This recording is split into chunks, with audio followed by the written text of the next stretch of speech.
नमस्कार दोस्तों, कैसे हैं आप सब लोग। आज की कहानी है काकी सियाराम शरण गुप्त द्वारा लिखी हुई है। और आपको बताते चलें कि सियाराम शरण गुप्त मैथिली शरण गुप्त के छोटे भाई थे। ये कहानी उन्हीं के द्वारा रचित है। इस कहानी में एक मातृहीन बच्चे के दुख और उसकी कोमल भावनाओं का बहुत ही मर्म स्पर्शी चित्रण किया गया है। लेखक ने यह भी बताया है कि बच्चे जीवन के शाश्वत सत्य से अनजान होते हैं और उनका मन पवित्र एवं निश्चल होता है। उस दिन बड़े सवेरे श्यामू की नींद खुली तो उसने देखा घर भर में कोहराम मचा हुआ है। उसकी माँ सिर से पैर तक एक कपड़ा ओढ़े हुए कम्बल पर घूम शयन कर रही है और घर के सब लोग उन्हें घेर कर बड़े करुण स्वर में विलाप कर रहे हैं। लोग जब उसकी माँ को शमशान ले जाने के लिए उठाने लगे तब श्यामू ने बड़ा उपद्रव मचाया। लोगों के हाथ से छूटकर वह माँ के ऊपर जा गिरा और बोला, काकी सो रही हैं, इन्हें इस तरह उठाकर कहाँ लिए जा रहे हो? मैं इन्हें न ले जाने दूंगा। लोगों ने बड़ी कठिनाई से उसे हटाया। काकी के अंतिम संस्कार में भी वह न जा सका। एक दासी बड़ी मुश्किल से उसे घर पर ही संभाले रही। यद्यपि बुद्धिमान गुरुजन उसे विश्वास दिलाते रहे कि उसकी काकी उसके मामा के यहाँ गई हैं, परंतु यह बात उससे छिपी न रह सकी कि काकी और कहीं नहीं बल्कि ऊपर राम के यहाँ गई हैं। काकी के लिए कई दिन तक लगातार रोते रोते उसका रुदन तो धीरे धीरे शांत हो गया, परंतु शोक शांत न हो सका। वह प्रायः अकेला बैठा शून्य मन से आकाश की ओर ताका करता। एक दिन उसने ऊपर एक पतंग उड़ती हुई देखी।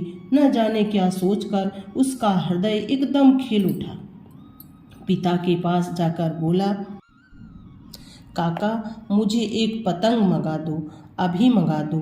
पत्नी की मृत्यु के बाद से विश्वेश्वर बहुत अनमने से रहते थे। अच्छा मंगा दूंगा कहकर वे उदास भाव से और कहीं चले गए। श्यामू पतंग के लिए बहुत उत्कंठित था। वह अपनी इच्छा किसी तरह न रोक सका। एक जगह खूंटी पर विश्वेश्वर का कोट टंगा था।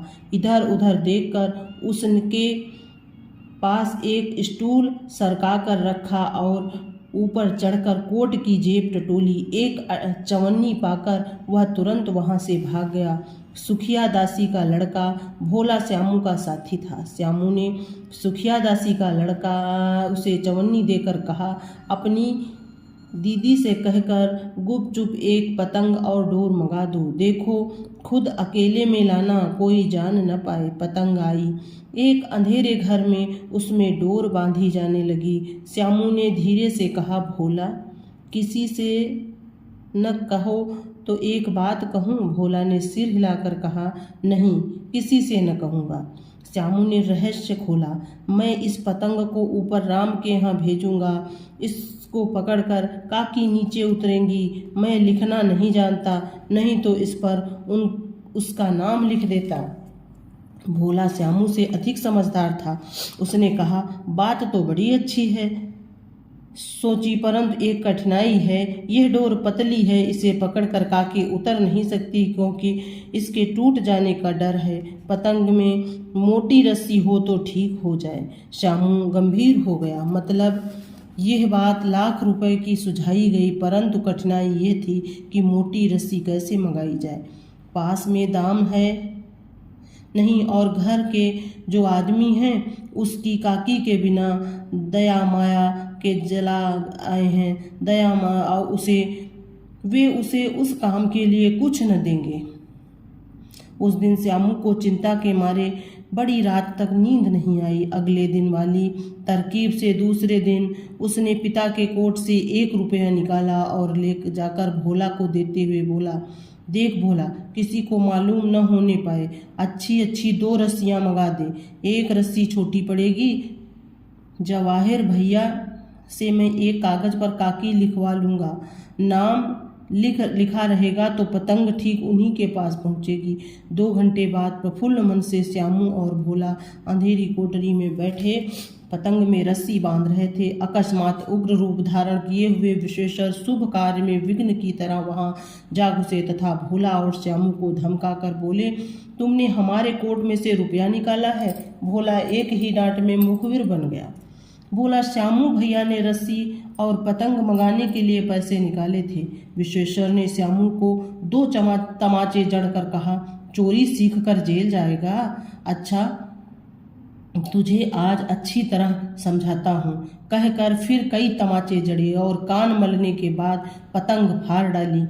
अब रस्सियाँ और की ओर देखकर पूछा, ये किसने मंगाई?